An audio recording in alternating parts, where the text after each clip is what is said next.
before we dive into the first day of the literacy series, there was just a couple of things that I want to talk about. If you followed me for a while, you would know that I'm not a huge fan of flashcards, and there is a reason for that. Flashcards do have their place, and they are used quite a lot in speech pathology sessions, and you'll find that quite often. But flashcards, I feel, are only beneficial if you are using them to review words that you've already learnt from your environment or from your experiences. If you are learning from a flashcard, what you need to know is that your child is learning from a 2D card. They aren't getting any experience with that object and using all 5 or more senses to learn about that object or that idea. And therefore they just aren't going to get enough richness to truly store that word in the best way possible. And speech pathologists will go on about storage a lot, because storage not only enables us to understand what people are saying, but if we've accurately stored information, we then can retrieve it when we need it a lot easier. And storage is important not just for language, but also for literacy, because they are tied together so closely. There are 4 things that I want to talk about in relation to literacy. And from my experience, a lot of families do get quite hung up on learning letters and numbers. And I recently wrote a post about this because for me, for toddlers in particular, learning the alphabet and learning numbers is not important. You will find that they will learn more from their environment, but I'll talk about a bit about that later. So from my experience, there are actually some other aspects of literacy that are much more important at this early age. So this literacy series is going to be mostly targeted from approximately age 1 to 2, up to about 4 to 5 year olds, when they're just really starting on their reading and spelling journey. And this is really about those pre-literacy skills and what goes into children learning literacy. So there are 4 things that I mentioned. The first one is purpose. What we want kids to know is that there is a purpose for literacy, that we can't read a book without the words being on the page. We can tell a story, but we can't read someone else's story or someone else's words without those words being written on the page. The purpose and children understanding that purpose is the driving force behind children having the motivation to learn to read or spell, because then they can write their own stories and they can have that independence to read their own book and get lost in an imaginary world, or to learn more about their favourite topic from non-fiction books. It gives them that independence to be able to do it on their own. So what we want to do is build purpose and motivation to learn literacy. The second one is phonological awareness.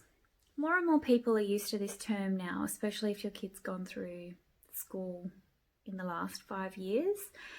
Phonological awareness is an understanding of how sounds and words work and how all those sounds are related, how they go together, and it's about building on that child's ability to be aware of sounds in words and to manipulate them. I'll talk about phonological awareness quite a lot because it is a really key part of a speech pathologist's role, and it's a really critical part of development of spelling and reading. Phonological awareness is actually not a skill that can entirely be learnt from environment, so it is important that we draw our kids' attention to it and we embed it into our day, because some of these skills don't actually come up unless a child is very, very tuned in. So I'll talk a bit about that. Then on top of that, literacy is so much about patterns and rules, and I'll really build from phonological awareness to patterns and rules, because words can only go in a certain order. Letters can only go in a certain order. Combinations of letters can only go together in certain ways. And there are so many rules, as you know. That actually leads me to a little point, a little segue, to let you know that I'm actually not going to be covering individual spelling rules in this 30-day series, because it would probably take me another 30 days to do spelling rules. That might be something that comes in the future. But at this stage, I won't be doing individual spelling rules. So, number 1, purpose. Number 2, phonological awareness, or PA for short. Number 3, patterns and rules. And number 4 builds from all 3 of those, but it's about mastery of these skills, which results in enjoyment and gain from reading and spelling. And like I said at the beginning, if they understand that purpose, then they build on their PA skills and their patterns and rules, and they learn to read and spell. It results in mastery of those skills, and it results in them in reading for enjoyment, or reading for gain, reading for knowledge and finding something out, doing research and those sorts of things. So for me, they are 4 really critical things. And you'll notice I actually didn't mention the alphabet because yes, the alphabet is important, and I will talk about letters, and I will talk about sounds, and I will talk about numbers, but I'll talk about them in relation to those 4 areas that I've just spoken about, not as an isolated skill.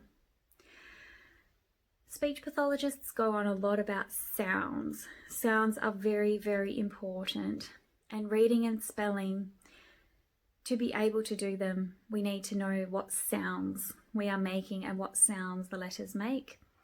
But there was a period of time where children and even teachers were encouraged to not even teach letter names, that letters have names. But I feel there's been a shift back to learning the letter names and the letter sounds. So I'm going to be doing both throughout this series, but I will go on about sounds, and I don't want you to do just one or the other, but to always do both. As we go through this series, if you're doing any of the activities with your kids, what I want you to do is focus on the skill that you are working on. And you may see errors come through with other skills that are needed to do that activity or that task. But we want to be really careful of overwhelm in your child and being really strict on them and creating negative associations with literacy activities. Even if they're really fun, if we're nitpicking on every single thing that they're doing, it can take the fun out of it. So it's really great to focus on the skills you're working on. And a lot of these actually won't require you to correct your child. It'll be more about what you're doing and your involvement in those activities that gives them a good model or good examples. And a bit like with the other series that I did in February on speech sounds, I will be teaching you a bit of terminology as we go through as well, so that by the end of the series, if you look back, you'll notice a shift in the language that I use and then a shift in the language that you start using too, because I'll be teaching you more and more of the terminology that goes with it, so that we can be really specific and just on the same page with our language. So enjoy this literacy series, and if you have any questions, please always just send me a DM or an email. I love answering questions and love to help you with your children.